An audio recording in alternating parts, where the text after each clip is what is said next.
쉽지는 않을 것 같은데 무리예요. 사실 되게 무리예요. 17주 과정 제대로 하면, 제대로 한 주에 하나씩 하면 17주를 걸리는 그런 과정인데, 여러 가지를 뛰어넘었죠. 여러 가지를 잘라내고 하는 거라서 저도 좀 걱정이, 여러분이 정말로 제대로 교제를 가지고 양육을 진행할 수 있을까, 그런 마음이 좀 있는데, 일단 해봤으면 좋겠어요. 여러분이 이 중에서 정말로 도전하고 싶은 그런 마음이 있어서 세런을, 동반자를 시도해보고, 이렇게 양육을 시도해보고 도전해봤으면 좋겠다 생각이 들거든요. 우리 전도 배울 때 그랬죠. 전도는 내가 경험한 것, 내가 아는 것, 내가 그가 죄인인지는 내가 알지 못하나 내가 아는 것을 말하노니, 나는 전에는 보지 못했었는데 이제 보게 되었다는 그것이다. 내가 아는 것을, 예수가 나를 보게 했다라는 그것이다 라고 그 소경이 이야기하잖아요. 그거 마찬가지로 내가 아는 것을, 내가 배우는 것을, 내가 경험한 것을 말할 수 있는 자신감, 용기가 여러분에게 있었으면 좋겠어요. 그래서 이것이 계속해서 이어져 가서 부흥하는 꿈청, 뭔가 정말로 예수님과 제자로 남는 제자 꿈청, 그런 어떤 분위기가 이어져 갔으면 좋겠다 하는 마음이 제 안에 있어요. 여러분에게도 있기를 바라고요. 그 다음에 이제 순종하는 삶입니다. 순종하는 삶. 순종의 의미와 기본 자세. 이 말씀은 베드로 말씀이에요. 베드로 말씀. 베드로가 예수님 처음 만날 때의 말씀이에요. 어떤 상황이었냐면, 베드로가 계속 밤을 새도록 고기를 잡아라고 고문을 던졌어요. 어부예요. 직업이 어부예요. 잔뼈가 굵었어요. 근데 그날따라 고기가 안 잡혔어요. 그런데 한 청년 선생이 갑자기 가까이 오시더니 깊은 데로 가서 그물을 내려 고기를 잡으라, 이렇게 말을 했어요. 근데 자기가 어부인데 말쑥해 보이는 한 청년이 와서는 깊은 데로 가서 고기를 잡아라, 그물을 내려라 그러니까 뭔가 이렇게 무시할 만도 한데, 거기에서 어떤 영적인 어떤 그 위압감을 느꼈겠죠. 베드로가 밤이 새도록 수고하였을 때 잡은 것이 없지만은 말씀에 의지하여 내가 그물을 내리리이다. 순종은 이런 거예요. 순종은 밤이 새도록 수고하였을 때 잡은 것이 없어요. 그게 상황이야. 내 상황. 그리고 나 자신은 또 이 분야의 전문가야. 이 모든 것들을 내려놓고, 상황, 나 자신, 이런 모든 환경들, 이런 것들 다 내려놓고 뭘 의지하냐? 말씀을 의지하며 나아가는 것, 말씀을 의지하며 행동하는 것, 이것이 순종이다. 베드로가 보여주는 거예요. 그의 말씀을 한번 읽어봅시다. 누가복음 5장 1절에서 11절 읽으십시오. 베드로는 주님께 대한 순종을 어떻게 나타내었습니까? 방금 봤고요. 그리스도에 대한 한순간의 순종이 우리의 미래를 결정지을 수 있습니다. 베드로는 이 한순간의 순종으로 예수님을 알게 되었고 결국 그분의 수제자가 되었습니다. 순간순간 일어나는 작은 일들에 대해 주님께 순종할 때 우리는 순종하는 삶을 살게 되고 신앙의 인격을 갖추게 됩니다. 중요한 건 이거예요. 아까 말씀드린 대로 밤이 새도록 수고하였을 때 잡은 것이 없다라는 상황과 자기 자신이 이 어업 분야의 전문가라는 그 자존심, 그런 것들을 내려놓고 말씀에 의지했다라는 거. 그래서 순종할 수 있었다. 2번, 그리스도인들이 주님께 전적으로 순종하기 위해 필요한 기본 자세는 무엇인가? 순종을 위한 자세예요. 예수님에 대해서는 예수님이 권세자라는 것을 인정하는 자세가 필요해요. 예수님이 권세를 받으셨다는 것, 주권자라는 것을 인정하는 자세가 필요하고, 두 번째, 자신에 대해서는 내가 하나님에게 드려질 거룩한 산 제물이라는 거, 말씀에 있죠. 너희 몸을 하나님이 기뻐하시는 거룩한 산 제물로 드리라. 나는 재물이라는 것, 나는 종에 불과하다는 것, 그 하나님이 주인이시고 나는 재물이다라는 의식, 그 자세가 필요하다. 예수님과의 관계에 대해서 또 우리에게 이르시되 아무든지 나를 따라오려거든 자기를 부인하고 날마다 내 십자가를 지고 나를 따를 것이니라. 나를 부인하고 십자가를 지는 그 자세가 필요하다. 예. 읽어봅시다. 순종하는 삶을 살려면 무엇보다도 순종의 대상이신 주님이 어떤 분인지를 분명히 알고 그분의 권위를 인정해야 됩니다. 예수님에 대해서 권세자시라는 것, 주권자라는 걸 인정해야 된다. 여기서 우리 몸을 산제물로 드린다는 말은 나의 몸을 모든 삶을 주님께 헌신하는 것이며 자기 부인이란 과거의 이기적인 삶에 대해서는 아니요 라고 하며 주님의 뜻에 대해서는 예 라고 말하는 것입니다. 이것이 제물로서의 거룩한 산제물로 드려지는다. 자신에 대해서 취할 자세이고요. 어떤 사람이 모래주머니가 많이 달린 기구를 타고 하늘로 올라가고 있습니다. 이 사람은 좀 더 높이 올라가고 싶어서 모래주머니를 얼마 정도 내던져 버렸습니다. 모래주머니를 많이 내버릴수록 열기구는 올라가는 거예요. 그리스도인의 생활도 마찬가지입니다. 육신의 문제나 세상과 악에 속한 것들을 더 많이 떨쳐버릴수록 우리는 영적인 축복의 산에 더 높이 오를 수 있습니다. 이 자기를 부인하는 거예요. 자꾸 자기를 부인하는, 하나님과 반대되는 것들, 하나님께 방해되는 것들을 자꾸 버리는 거예요. 부인하는 거예요. 이게 이제 예수님과의 관계에 대해서 자세에 취해 자세죠. 다음에 순종의 영역과 대상 1. 그리스도의 제자들이 예수님을 따르기 위해 자기를 부인해야 하는 영역, 부인해야 할 영역이 있어요. 그냥 무작정 부인하는 게 아니고 부인할 영역이 있다. 누가복음 14장 25절, 27절, 33절에 나와 있어요. 수많은 무리가 함께 가 있어요. 예수께서 돌이키사 이르시되 물은 내게 오는 자가 자기 부모와 처자와 형제와 자매와 더욱이 자기 목숨까지 미워하지 아니하면 능히 내 제자가 되지 못하고 누구든지 자기 십자가를 지고 나를 따르지 않는 자도 능히 내 제자가 되지 못하리라. 이와 같이 너희 중에 누구든지 자기의 모든 소유를 버리지 아니하면 능히 내 제자가 되지 못하리라. 3개 나왔어요. 능히 내 제자가 되지 못하리라가 부모, 처자, 형제, 자매, 자기 목숨까지 미워해야 내 제자가 되고 십자가를 지고 나를 따라야 나를 부인하고 자기를 부인하고 십자가를 지고 나를 따라야 능히 내 제자가 되고 자기 모든 소유를 버려야만 능히 내 제자가 된다. 굉장히 어려운 말씀이죠. 시험에 들 만한 말씀이죠. 당장 뛰쳐나가고 싶죠. 이 말씀인데 조금 제가 해석을 해드릴게요. 그래서 부인해야 할 영역이 무엇입니까? 라고 물었어요. 1번 가족들하고 구체적으로 무엇이냐 적으라는 거예요. 가족들 여기 나와있죠? 부모, 처자, 마누라와 자식들이라는 얘기예요. 형제, 자매, 모든 가족을 말하는 거죠. 그걸 버려야 된다. 미워해야 된다라고 말했고 부인해야 된다. 자기 자신, 자기 목숨, 그리고 자기 자존심 뭐 그런 거겠죠. 소유물 나와있죠. 소유를 버리지 않으면 자기 재산, 재물, 통장, 잔고, 내 자동차, 내 집, 전세금 뭐 그런 것들, 내가 그런 모든 소유들 굉장히 어렵죠. 굉장히 어려운 문제예요. 근데 여기서 그 자기 부모와 처자와 형제와 자기 자매와 더욱이 자기 목숨까지 미워한다라는 말은 조금 해석이 필요해요.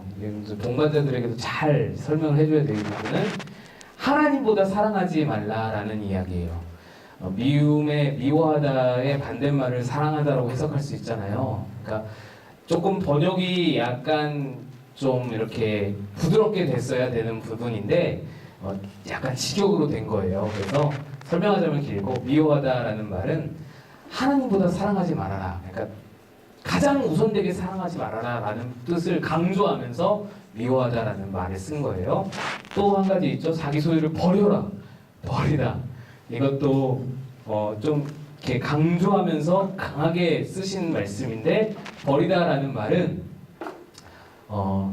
내가 주인이 아니라 하나님이 주인됨을 인정해라 라는 말이에요. 진짜로 돈을 갖다가 다 불태우고 내 통장 잔고를 다 버리고 누구에게 주고 뭐 그런 얘기가 아니고, 내가 주인이 아니라 나는 청지기이고 하나님이 주인 되심을 인정하라 라는 것이에요. 좀 마음이 놓이죠 여러분? 마음이 좀 안정을 찾으시고 여러분. 네, 그랬습니다. 그래서 그런 것들이 우리가 부인해야 할 영역이다. 내꺼 이런 마음이 없어야 된다. 이거 내 거야. 절대 안 돼.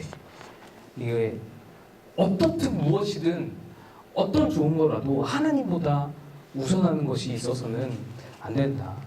우상숭배가 달리 우상숭배가 아니잖아요.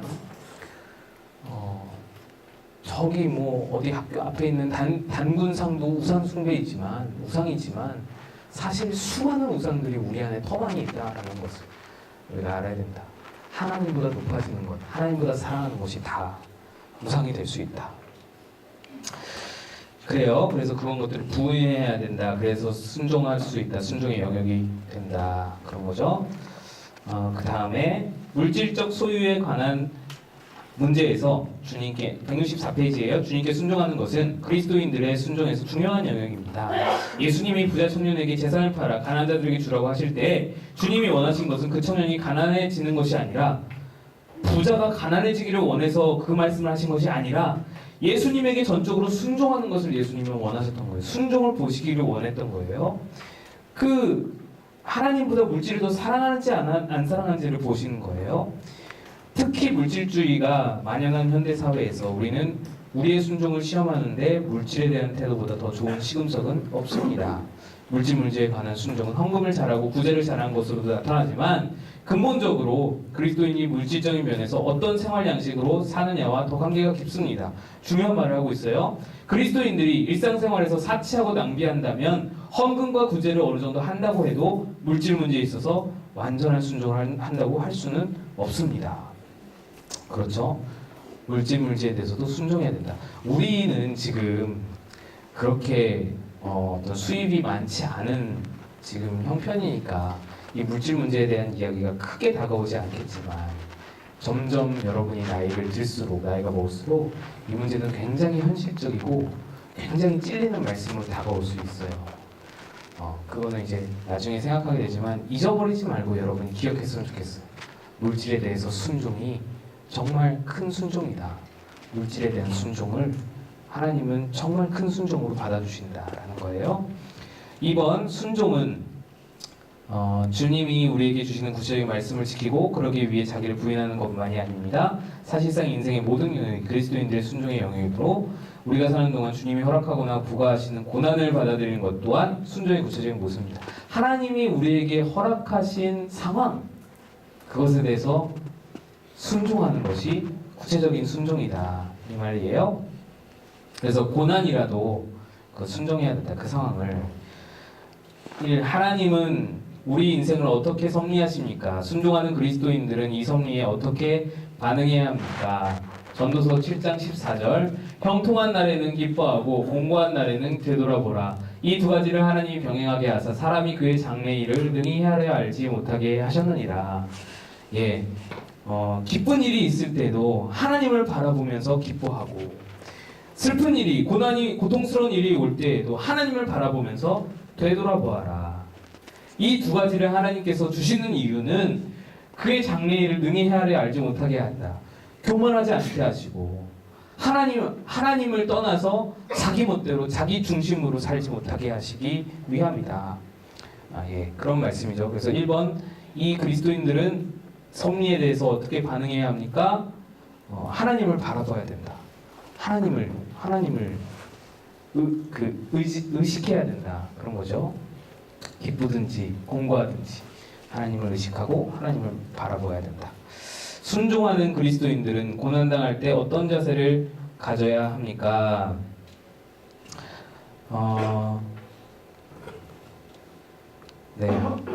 순종하는 그리스도인, 말씀이 나왔죠? 빌립보서 1장 29절 그리스도를 위하여 너희에게 은혜를 주신 것은 다만 그를 믿을 뿐 아니라 또 그를 위하여 고난도 받게 하려 하심이라. 로마서 8장 17, 18절 자녀이면 또한 상속자 곧 하나님의 상속자요 그리스도와 함께한 상속자 우리가 그와 함께 영광을 받기 위하여 고난도 함께 받아야 할 것이니라. 생각하건대 현재의 고난은 장차 우리에게 나타날 영광과 비교할 수 없도다.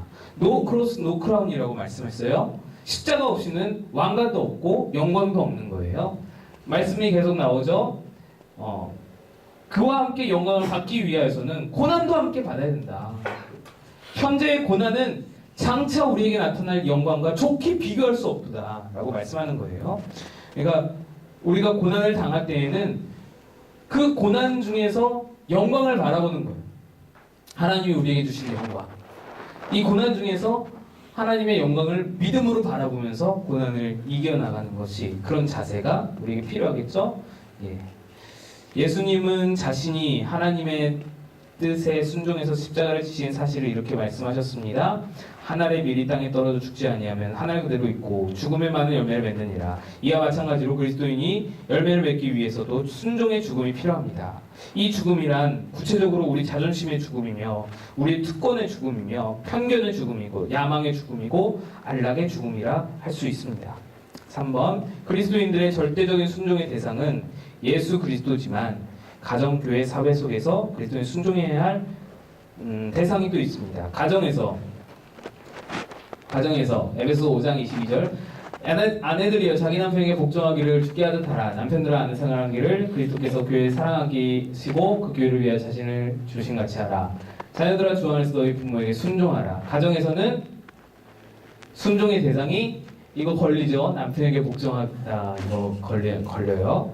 이거 걸릴 필요 하나도 없어요. 여러분, 이 복종이라는 말 자체에, 단어 자체에 매일 필요가 하나도 없어요. 그냥 당시의 문화 안에서, 당시에는 여성을, 사람 인구수 셀 때도 여성은 들어가지 못했으니까 거의 사람 취급을 못 받았다고 보면 돼요. 소유물. 딸은 아버지의 소유물이었고 아내는 남편의 소유물이었어요. 그러니 이런 말이 나오겠죠?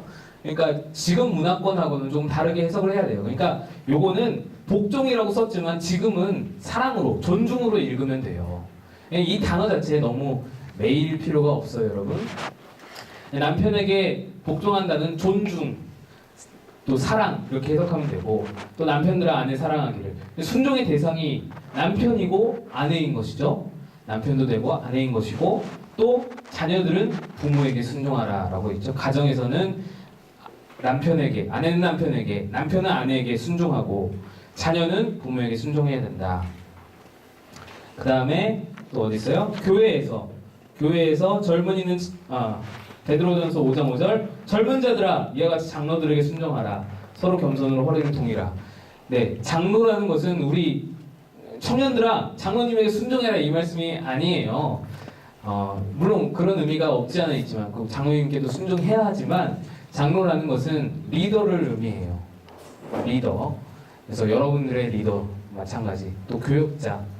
여러분 앞에 세워진 모든 리더십들을 의미해요. 그 리더십에게 순종해라. 겸손으로 허리를 동이라. 하나님은 교만한 자를 대적하시되 겸손한 자들에게 은혜를 주신다. 이렇게 겸손하게 리더에게 순종하면 은혜를 주신다라는 말씀이에요. 물론 잘못된 리더십에게는 맹목적으로 순종해서는 안 돼요. 그럼 여러분이 늘 기억하고 있어야 돼요.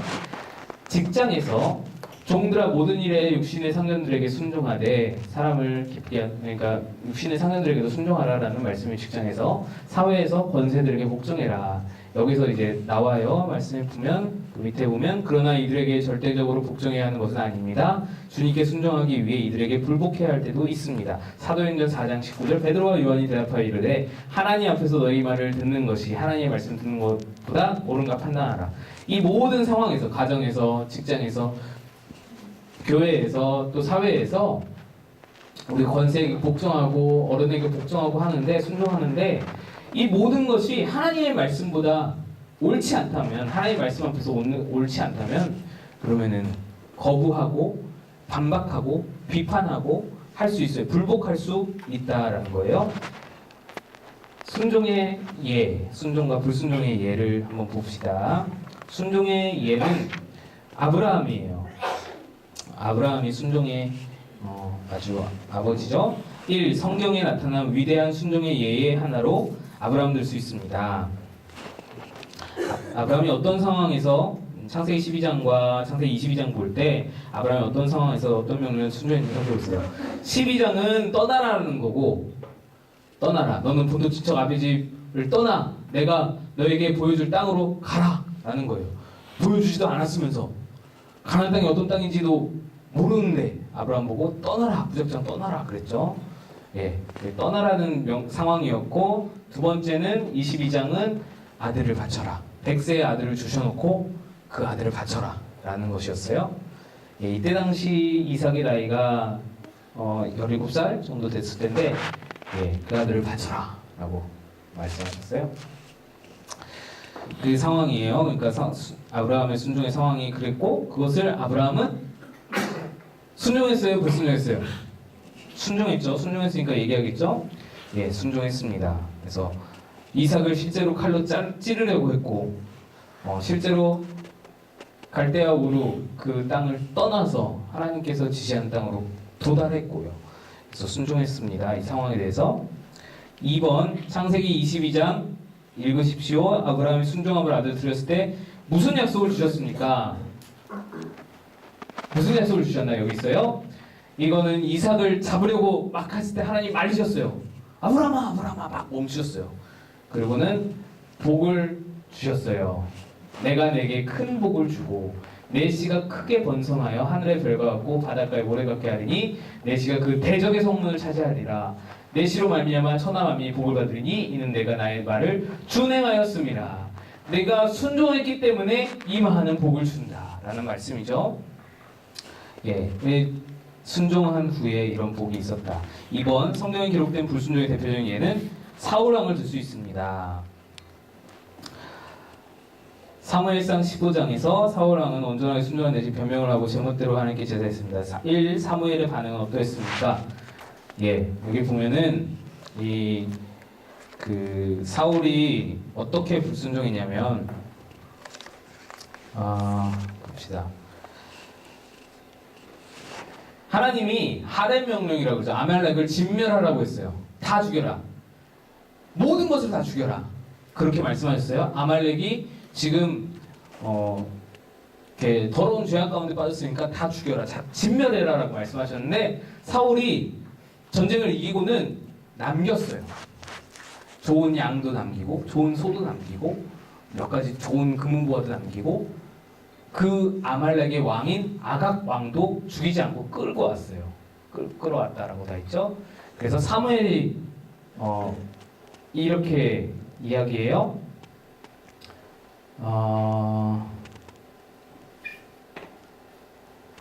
예, 이거 여기다.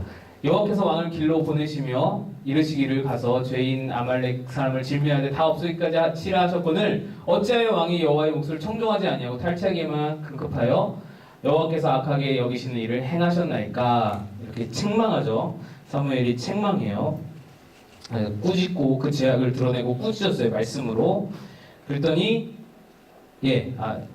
그게 1번이고 2번 고집과 반역을 무엇에 비교하고 있습니까? 사무엘이 사울의 고집과 사울의 불순종을 무엇에 비교하고 있냐면 여기 보면은 이는 거역하는 것 사울이 지금 거역하는 것은 점치는 죄와 같고 그랬어요.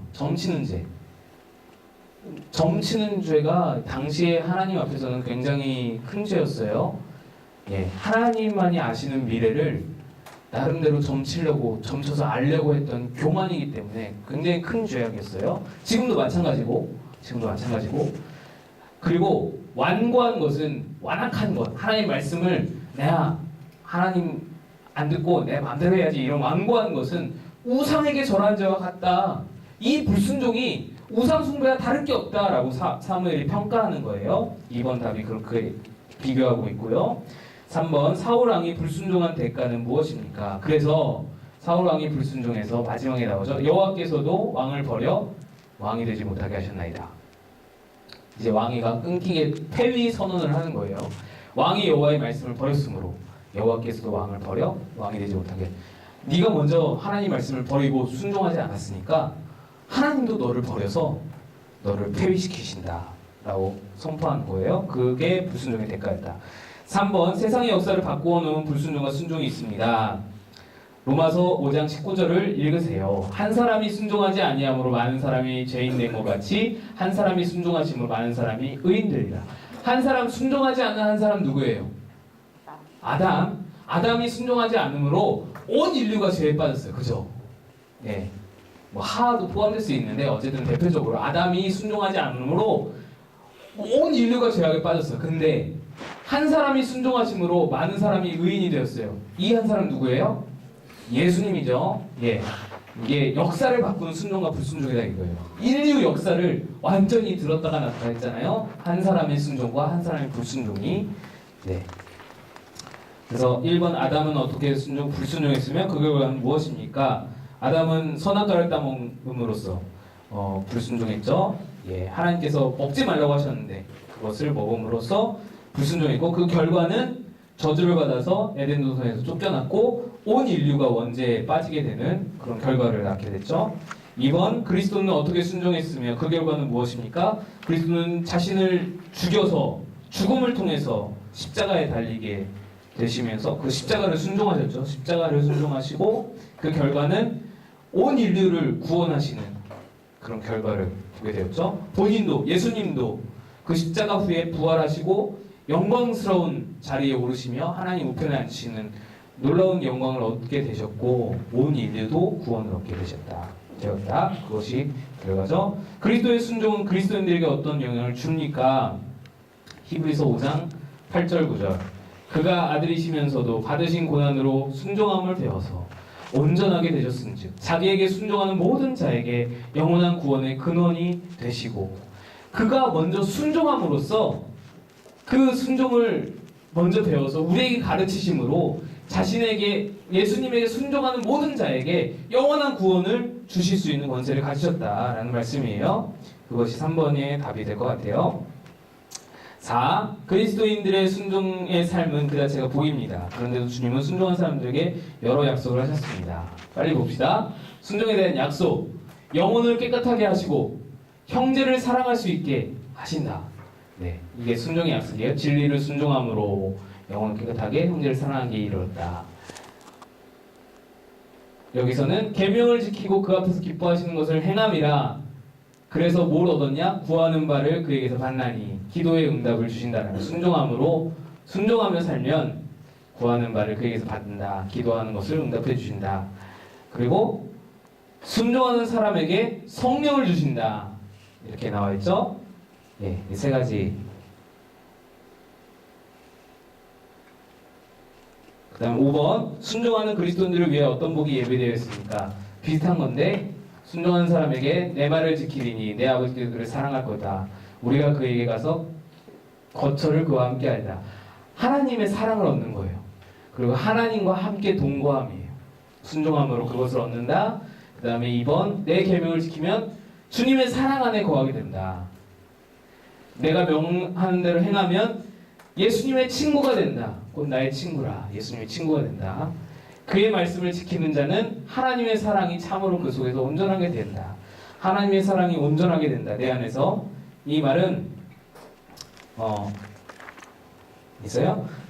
온전하게 경험한다는 거. 하나님의 사랑을 온전하게 완벽하게 경험한다라는 거예요. 그래서 순종하는 자에게 하나님의 사랑이 그 속에서 온전하게 된다. 네, 얼른 넘어갑시다. 사역하는 삶. 사역하는 삶. 174페이지. 마지막에서 하나, 둘, 셋, 넷, 다섯 번째 줄. 1500년대 종교개혁이 성경을 평신도에게 돌려주었다면 앞으로 올 영적 개혁은 사역을 평신도에게 돌려줄 것입니다. 프랜시스 아이레스는 이렇게 말했습니다. 만일 세례를 받았다면 목사 안수를 받든 안 받든 우리는 이미 사역자입니다. 여러분 이렇게 생각해요? 어렵죠. 평신도가 자기도 사역자임을 깨닫고 사역을 감당하려면 다음에 5가지 요소를 이해해야 합니다. 우리는 사역자다. 이것을 전제로 사역하는 삶에 대해서 오늘 5가지 요소를 이해해야 한다라는 거예요. 뭐냐면 성경적인 교회관,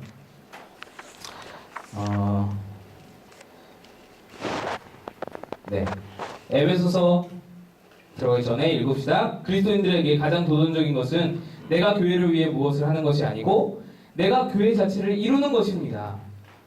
평신도와 교회의 관계에 대해서 평신도가 교회 안에 있다는 말은 성경적인 표현이 아니라 내가 교회 안에 있습니다. 성경적인 표현이 아니래요. 평신도가 교회를 위해 일한다는 말도 성경적인 표현이 아닙니다. 나 교회를 위해서 일해요. 성경적인 표현이 아니래요. 또 교회에서 일해요. 이것도 성경적인 표현이 아니래요. 그렇다면 평신도와 교회의 관계에 대한 성경적인 표현은 무엇입니까? 에베소서 2장 20절에서 22절 예수는 모퉁이 되시고 너희는 그의 안에서 건물마다 서로 연결하여 주 안에서 성전이 되어가고 하나님이 거하실 처소가 된다라는 말이에요. 뭐냐면 내가 곧 성전이 되어간다라는 거예요. 내가 성전에 예수님은 모퉁이 돌이고 가장 중요한 큰 돌이 되시고 나는 그 위에 얹혀진 작은 돌 하나가 된다는 거예요. 내가 곧 성전이 된다라는 거예요. 평신도 자신이 바로 교회입니다. 그러므로 평신도의 사역을 알기 위해서는 교회의 사역을 알아야 합니다. 교회가 교회되게 하는 기본 요소는 예배와 교제입니다. 그러나 교회가 그리스도의 몸으로 살아 움직이려면 바로 예수님이 지상에 계실 때 하시던 사역을 감당해야 합니다. 마태복음 4장 23절을 읽고 예수님이 지상에서 하시던 사역을 세 가지로 요약해 보십시오. 이것들은 각각 교회의 어떤 사명과 관계 있습니까? 여러분 예전에 우리가 계속 강조했던 거예요. 가르치고 전파하고 고치셨다라는 거. 이 사역을 교회가 감당해야 하는 사역인데 예수님이 감당하셨으므로 감당해야 하는 사역인데 그래서 1번 가르치다, 2번 전파한다, 3번 고치신다라는 사역인데 그 옆에 보면 이렇게 나와 있어요. 교육, 양육 및 영적 무장, 복음 전파, 해외 선교, 사회봉사, 현실 참여. 그러니까 여러분 이래요. 가르치는 사역을 교회가 해야 되는데 그러면 그것을 위해서 교회가 학교를 세워요.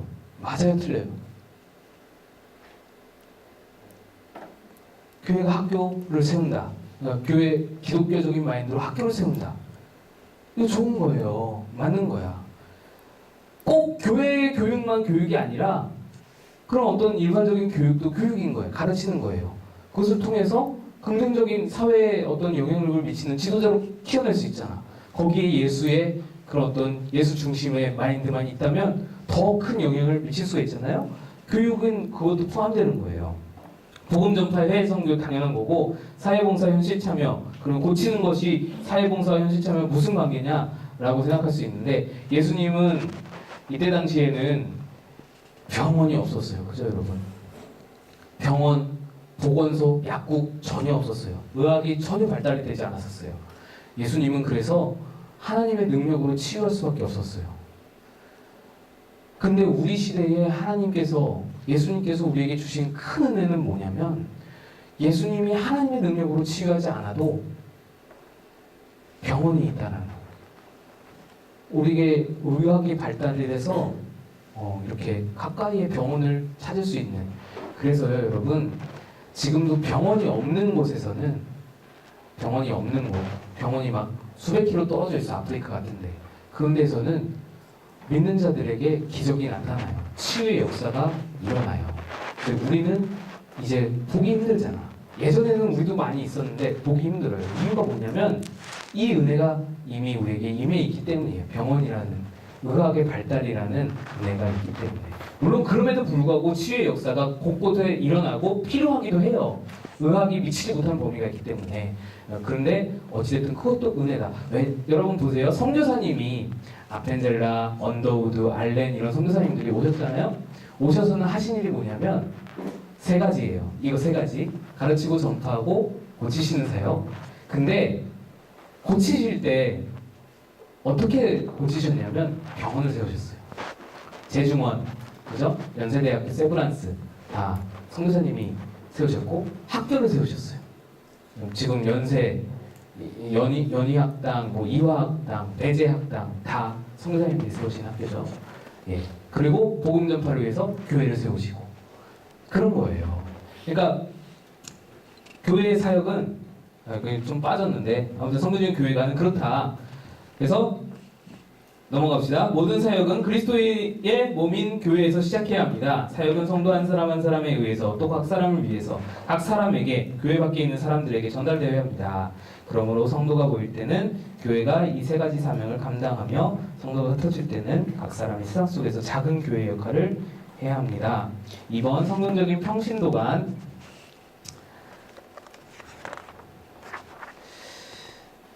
평신도에 대한 그 생각을 말하죠. 평신도는 읽어야겠다. 우리는 종종 그러나 저는 평신도에 불과한데요 하는 말을 듣습니다. 여러분들 자주 하죠. 저는 평신도인데요. 언뜻 들으면 겸손한 말 같지만 그런 말을 하는 사람은 주님의 부르심을 이해하지 못한 것입니다. 성경은 모든 그리스도인이 사역자로 말합니다. 평신도를 목회자들의 사역의 대상으로 생각하지만 평신도는 오히려 교회 사역의 주체입니다. 평신도 사역이란 무엇입니까? 평신도 사역이란 무엇입니까? 여기 나와 있어요. 1번 그리스도인들은 낚싯대의 낚싯줄이 아니라 뭐를 낚는 어부가 되어야 된다? 사람을 낚는 어부가 되어야 된다. 베드로에게 말씀하셨죠? 어부들에게 말씀하셨어요. 또 그리스도인들은 맛을 이루는 소금이 아니라 뭐 해야 된다? 세상의 소금이 되어야 된다. 예수님이 산상수훈 때 말씀하셨죠? 그리스도인들은 꺼져가는 등불이 아니라 세상의 빛이 되어야 된다. 너희는 세상의 빛이라. 그리고 그리스도는 잘 돌아가는 기계가 아니라 추수할 일꾼이 되어야 된다. 그러므로 추수하는 주인에게 청하여 추수할 일꾼들을 보내주소서 하라 하니라. 우리가 평신도가 이러한 역할들을 감당해야 된다. 사람 낚는 어부, 세상의 소금, 세상의 빛, 추수할 일꾼이 되어서 하나님의 사역을 감당해야 된다. 교회들은 너무 자신들을 이웃과 분리하고 내부로만 향하기 때문에 복음을 전달할 수 없습니다. 교회는 성경이 말씀이 원하는 바와는 달리 세상 밖에 있습니다. 교회가 세상 안에 있어야 되는데 세상 안에서 영향을 미쳐야 되는데 교회가 자꾸 세상 밖에서 자기들끼리 있으려고 한다는 말이에요. 교회의 머리이신 예수님께서 하신 것처럼 교회는 교회가 몸담고 있는 무지하고 불결하고 죄 많은 세상의 도시와 마을 속에서 성육신해야 합니다. 예수님이 이 세상을 향하여서 성육신 안에서 오셔서 가르치고 전파하시고 고치신 것처럼 교회도 그들 안에서 가르치고 전파하고 고쳐야 된다라는 말씀이에요. 베드로전서 2장 4절에서 5절 말씀에 나타난 그리스도인에 대한 호칭을 적어보고 그 의미를 생각해 보세요. 여러 가지 호칭이 나와요. 신령한 집, 먼저는 신령한 집. 하나님이 거하시는 성전이라는 거예요. 신령한 집이라는 거예요. 성령이 거하시는 집. 그리스도인은 호칭이에요. 신령한 집으로. 너희는 이게 사람에게 머리가 하나님의 너희도 산돌같이 신령한 집으로 세워지고 우리가 신령한 집이라는 거예요. 거룩한 제사장이 되니라. 그리고 베드로전서 2장 9절에도 왕같은 제사장이요. 우리가 두 번째는 거룩하고 왕같은 제사장이라는 거예요. 제사장은 뭐예요? 제사장이 하는 일이 뭐냐면 그 옛날에 구약시대에 일반적인 성도들은 그 뜰 안에만 있었어요. 뜰. 이방인들은 뜰도 못 들어오고 울타리 밖에 있었고 뜰 안에만 있었어요. 성소가 있어요. 이 회막 안에 성소가 있었어요. 성소 안에 제사장이 들어가죠. 그리고 그 안에 또 지성소가 있어요. 법궤가 모셔져 있는 지성소. 그 지성소에는 대제사장만 그것도 1년에 한 번만 들어갔어요. 그 지성소는 대제사장이 들어갈 때는 허리에다 끈을 매서 뒤에 끈을 길게 해서 잡고는 방울을 달고 그래서 대제사장이 안 나오면 끌어당기는 거예요. 시체를 죽을 수 있기 때문에 그럴 정도로 지성소, 성소 구분해서 제사장들이 조심스럽게 들어가서 제사를 지냈어요. 하나님께 예배를 드렸단 말이에요. 누구를 위해? 이 성도들을 위해. 이 수많은 백성들을 위해. 들어오지 못하는 백성들을 위해. 이게 뭐냐? 중보자라는 거예요. 제사장은. 백성과 하나님을 가운데서 이어주는 중보자 역할을 했어요. 이 백성들의 죄를 대신 짊어지고 제사장들이 들어가서 하나님께 용서를 구하고 하나님께 제사를 지내면서 백성들의 죄를 사하는 중보자예요. 중보자. 그러니까 우리더러 신약 시대인데 베드로가 이렇게 말하는 거죠. 너희는 거룩한 제사장이다. 너희는 왕같은 제사장들이다. 이게 뭐냐? 너희는 세상을 향해서 이 제사장의 역할을 감당하는 중보자다. 세상 사람들은 하나님을 모르니까 너희가 하나님을 알게 하는 그 통로, 중보자가 되는 거다. 제사장은 그거다. 그래서 세상을 위해 중보기도 하면서 사람들을 주께로 돌이키는 역할을 감당한다. 라는 게 제사장이고 세 번째 뭐냐? 택하신 족속. 택하신 족속 왜 있죠? 택하신 족속이다. 하나님의 선민이라는 거죠. 하나님께서 택하신 백성이다라는 거고 그 다음에 네 번째 거룩한 나라다. 구별된 나라라는 거예요. 거룩한 나라라는 건 구별된 나라. 그래서 똑같은 나라가 아니고 똑같이 살아가는 사람들이 아니고 거룩한 공동체라는 거예요. 구별된 공동체라는 거죠. 그 다음에 하나님의 소유된 백성이다. 다섯 번째 하나님의 소유된 백성. 하나님께서 가지신 하나님이 주인된 우리는 하나님의 소유물. 하나님이 주인데 하나님의 소유 백성이다라는 거죠. 예, 이게 성경적인 평신도관이고 성경적인 은사관, 은사에 대해서 우리가 바로 알아야 사역을 할 수 있다. 하나님은 우리에게 178페이지 마지막에 하나님은 우리에게 사역을 할 것을 명시하면서 이를 감당하는 데 필요한 다양한 은사들을 주십니다. 우리는 그 은사들을 자기 것인 양 자랑해서도 안 되며 주신 은사를 사용하지 않고 내버려 두어서도 안 됩니다. 은사들은 하나님이 그분의 사역을 위해 거저 주신 것이기 때문입니다. 은사는 하나님의 영광을 위해 하나님의 역사하심을 따라 사용하라고 주신 것입니다. 그래서 은사는 나의 안위와 나의 편리를 위해서 사용하는 게 아니에요. 나 돈 벌려고 사용하는 게 아니에요. 저는 그래서 은사 집회 같은데 서시는 강사님들이 물론 훌륭한 일을 하시고 많은 사람들이 따르고 하지만 의심을 지울 수 없는 게 그분들이 그렇게 은사 집회 한 번 하시면 수많은 헌금을 받거든요. 이거는 뭐 여러분들은 알지 못하는 이야기지만 수많은 헌금을 받고 좋은 차 타고 다니시고 뭐 좋은 차 타는 게 뭐 꼭 나쁜 건 아니에요. 목사님들도 뭐 그럴 수 있죠. 좋은 차 타는 게 뭐 나쁜 건 아니지만 근데 자꾸만 그 은사 집회를 하기 위해서 홍보하고 그 은사 집회가 자꾸 통해서 자기가 자꾸 드러나고 이런 것들이 과연 맞나? 은사는 하나님의 영광을 드러내기 위해서 사용돼야 돼요. 두 번째는 교회의 덕을 세우기 위해서 사용돼야 돼요.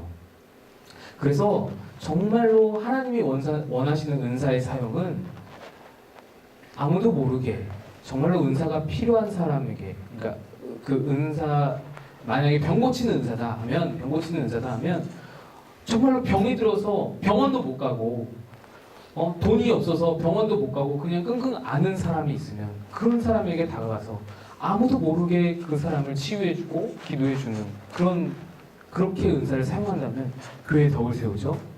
하나님께 영광이 되죠. 그런 방식으로 사용되는 게 정말 가장 바람직하다. 예, 그렇습니다. 그래서 은사 사용에는 하나님의 영광, 교회의 덕세움이 필수적이다.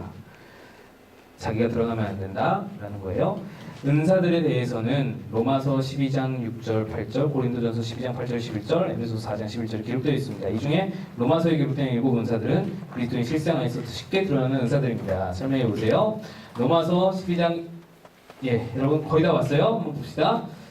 12장 6절에서 8절 보면은 예언 나와 있고요. 섬기는 일, 가르치는 자, 위로하는 자, 구제하는 자, 다스리는 자, 긍휼 베푸는 자 7가지 있습니다. 그 7가지 적으시면 되고요. 예언하는 자 설명해 드릴게요. 예언은 당시에 로마서가 쓰여지는 당시에 바울 사도가 있던 당시에 선지자였어요. 선지자. 예언은 선지자가 하는 일이에요. 근데 여기서 아까 말했듯이 하나님이 점치는 거 싫어한다고 했잖아요. 예언이 점치는 걸 말하는 게 아니에요. 미래를 이렇게 점쳐서 예견하고 그런 걸 말하는 게 아니고 말씀을 풀어서 대언하는 거예요. 하나님의 말씀을 가지고 말하는 거예요. 지금 말하면 설교예요. 설교. 예언은 설교예요. 그래서 예언의 은사는 설교의 은사, 설교자의 그 어떤 그거를 말하는 거고요. 섬기는 자, 섬기는 일이 나와 있죠. 섬기는 은사는 집사에 해당했어요. 그때 당시에 집사는 어떤 일을 했냐면 구제를 했어요. 일단 구제. 교회에 헌금을 걷어서 어려운 사람들을 구제하는 일에 그 돈을 집행하는 그런 일들을 하고 모든 행정적인 실무들, 행정적인 일, 실무 이런 것들을 다 집사가 관할하고 다 했어요. 집사가 하는 일, 섬기는 일은 그런 거, 행정, 어떤 실무 이런 거. 우리 지금 이 SOL 여러분들 하기 위해서 행정팀이 있듯이 저런 행정을 다 섬기는 일이다. 이런 은사가 있다. 이런 거 잘하는 사람 있죠. 이런 은사를 받은 사람이 있어요. 가르치는 자, 교사를 말하죠. 교사, 교회학교 교사, 또 뭐 리더로서 여러분 양육하는 사람들 다 교사죠. 또 설교자도 교사에 해당하고 교육자도 교사에 해당하고 다 교사. 권위하는 자, 권위한다라는 것은 여기는 위로하는 자라는 것은 예전에는 권사에 해당했어요. 그래서 엄마 같은 역할, 권면하고 위로하고 그런 역할. 그래서 지금으로 말하면 리더들, 그룹 리더, 코칭 리더, 엄마 같은 언니, 형 같은 우리 리더들 그런 어떤 리더십들, 위로하는 자고, 그 다음에 구제하는 자는 물질적으로 다른 사람 필요를 채워주는 역할을 했어요. 네, 그럼 구제하는 은사가 있고, 다스리는 자는 장로를 말하는 거예요. 코칭 리더, 앞에서 이끌고 가는 사람, 그런 어떤 것을 말하는 거죠. 앞에 선자라는 뜻이에요. 다스리는 자는. 긍휼 베푸는 자는 어려운 일을 처했을 때 이렇게 가서 도와주는 거. 예전에 우리 보리떡과 물고기 화재로 전소했을 때 막 리더가 막 돈 성금 모아가지고 우리 보물에 갖다 드리고 그랬거든요. 그런 거 하는 거. 그런 게 이제 긍휼 베푸는 은사겠지요. 이 일을 할 때는 즐거움으로 하라 말씀하셨어요. 네, 억지로 하지 말고 즐거움을 해라라는 말씀이에요. 이런 7가지 은사가 있다. 성경적인 훈련관, 훈련 받는 것에 대한 말씀이에요. 180페이지 마지막 봅시다. 예수님은 제자들을 어떻게 훈련하셨습니까? 교회에 어떻게 적용할 수 있습니까? 예수님 제자들을 훈련한 방법, 산에 오르사 자기가 원하는 자들을 부르셨고 나오게 하셔서 12제자를 세우셨고 자기와 함께 있게 하셨고 보내사 전도하게 하셨고 권능도 가지게 하셨다. 처음으로 부르시고 택하셨어요. 선별한다는 의미예요. 선별. 사람을 잘 보고 선별한다는 거예요. 세울 사람을 세우신다라는 의미예요. 그래서 선발한다, 선별한다라는 그런 의미이고 교회도 그렇게 적용될 것이고 자기와 함께 있게 하신다라는 것은 동거의 그런 원리죠. 그러니까 가까이에 둔다라는 거예요. 가까이에 둬서 내가 하는 모든 행동들을 보고 배우게 한다. 말로써 배우는 데는 한계가 있잖아. 말로써 가르치는 데는 한계가 있으니까 보고 배우게 만드는 거예요. 집중적으로 훈련시키는 것. 그래서 함께 있게 하고 그 다음에 파송이죠. 세상 가운데 파송하는 거예요. 사역의 현장으로 파송하는 거예요. 그래서 이런 훈련 방법을 예수님이 사용하셔서 제자들을 훈련하셨기 때문에 교회도 이런 훈련 방법을 사용해야 된다. 그 밑에 그 뒷장에 보면은 뭐 훈련에 대한 여러 가지 제안들이 있는데 여러분 참고하시면 될 것 같고요. 성경적인 세계관 봅시다. 훈련받은 평신도들이 사역을 감당하려면 사역 현장을 바로 이해해야 됩니다. 그것이 바로 세계죠. 세계관. 그리스도인들이 사역 현장을 교회 안으로 제한합니다. 그러나 우리의 사역 현장은 이 세상입니다. 우리가 살고 일하고 활동하는 이 세상의 모든 영역이 바로 사역 현장입니다. 많은 평신도들은 사역 현장을 자기들이 속해 있는 지방이나 나라로 제한합니다. 그러나 온 세상 땅끝까지 우리의 사역의 현장입니다. 이와 같이 세상을 보는 눈이 넓어질 때 사역을 제대로 감당할 수 있습니다. 그렇죠? 우리의 그 사역의 한계를 울타리를 제한하면 안 돼요. 전 세계까지 나아갈 수 있다라는 것이죠. 예수님은 제자들에게 어떻게 하겠다고 하셨습니까? 요한복음 17장 18절 아버지께서 나를 세상에 보내신 것 같이 나도 그들을 세상에 보낸다. 나도 너희를 보내노라. 예수님이 보내겠다라고 말씀하셨죠. 사도행전 8장 4절에 많은 평신도들이 어떻게 사역에 임했습니까? 8장 4절 그 흩어진 사람들이 두루 다니며 복음의 말씀을 전할세. 제한하지 않고 두루 다니면서 전했다는 거, 두루 다니면서 사역했다라는 거예요. 우리 사역의 대상을 제한하면 안 된다. 한계를 둬서는 안 된다. 두루 다니면서 사역했다. 바울은 어디서 복음을 전했습니까? 사도행전 17장 7절 회당에서는 유대인과 경건한 사람들, 장터에서는 날마다 만나는 사람들과 별로나니. 그러니까 여기서는 이 사람들, 저기서는 저 사람들 제한하지 않고 만나는 사람들마다 기회가 닿을 때마다 너는 말씀을 전파하라. 때를 얻든지 못 얻든지 항상 힘쓰라 말씀하신 것처럼 정말 기회가 닿을 때마다 사역을 했다라는 것이죠. 바울의 사역이. 세상의 마지막 184페이지요. 세상의 어느 영역에서건 복음이 전파되고 그리스도의 이름이 드러나야 합니다. 월요일에서 토요일로 이어지는 평일의 일반적인 일도 하나님을 찬양하는 행위입니다. 우리가 하는 일이 하나님과의 올바른 관계에서 이루어질 때 그것이 바로 살아있는 예배가 됩니다. 예수님은 제자들을 떠나시면서 마지막으로 어떤 약속을 하셨습니까? 오직 성령이 너에게 임하시면 너희가 권능을 받을 것이다. 그리고 너희가 내 증인이 될 것이다. 이렇게 말씀하셨어요. 증인이 되라라고 명령하지 않고 되리라라고 선포하셨어요. 증인이 되는 거예요. 성령이 임하시면. 성령은 바나바와 바울을 어떻게 하셨습니까? 사도행전 13장 2절 3절 주를 섬겨 금식할 때에 성령이 이르시되 내가 불러 시키는 일을 위하여 바나바와 사울을 따로 세우라 하시니 이에 금식하며 기도하고 그 두 사람에게 안수하여 보내니라. 두 사람을 안디옥 교회에서 두 사람을 파송했어요. 이방인의 선교사로. 처음으로 이방인 선교사로 파송하는 거예요. 성령님께서 그들을 세우라라고 성령이 이르시되 내가 불러 시키는 일을 위하여 바나바와 사울을 따로 세우라. 이들을 파송하려고 성령께서 바나바와 바울을 세워라라고 말씀하셨죠. 성령이 감동하셨어요. 이방인 선교사로 세워 파송하게 성령이 감동하셨어요. 성령께서 하시는 일이다. 그러니까 이방인 선교사로 나가는 게 성령께서 하시는 일이다. 세상 모든 곳에 복음이 전파되어야 합니다. 더구나 세상이 지구촌으로 변하는 현대에는 전 세계를 자신의 교구로 삼는 평신도들이 더욱 필요합니다.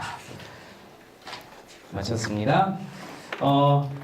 오늘 나눔은 오늘 배운 내용으로 볼 때 리더가 되기 위해 내 삶이 부족한 것과 내가 가진 은사는 무엇인가 한번 살펴보시기 바라고.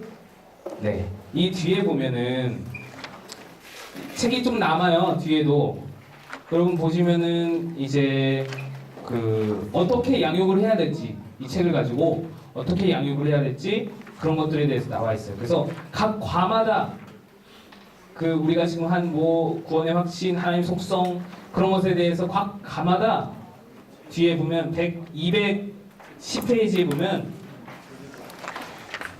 204페이지에 참고 도서도 있고요. 208페이지에 보면 지도자를 위한 지침서가 있어요. 거기서부터 쭉 보면은 양육할 때 필요한 내용들이 다 들어있어요. 이걸 다 해야 되는데 못했어. 네, 여러분들이 한번 보시면서 하면 될 것 같아요. 그래서 각 과마다 어떻게 해야 될지를 다 나와 있고 또 지침서도 여러분들이 참고할 수 있고요. 네, 고생들 하셨고요.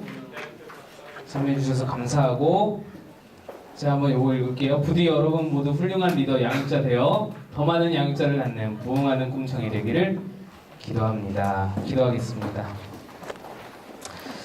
하나님 아버지, 오늘까지 은혜 주시고 역사하신 하나님 감사를 드립니다.